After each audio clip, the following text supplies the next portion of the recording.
O mga idol, so muna atong flat seat cover na DIY nato. So isa ta mabot dira mo ni ang atuang first step. So ato sang tantawon natong cover na daan.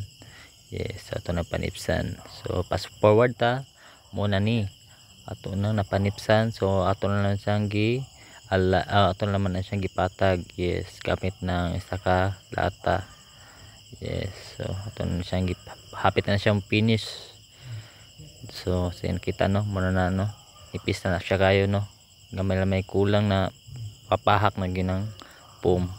Yeah, so atong ginagamit kawan na to na video mo ni atong gamit no.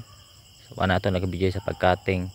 So, fast forward ta naabot na ta dere o kita ora na og cover. So sin kita no pula na set cover ato napili kay wa na may lain wa may black, so red na lang. So mo ni hapit na mahuman. So sa inyo nakita tara kita nyo no ang foam. So muna ni no ang kwan finished product na to karong adlaw.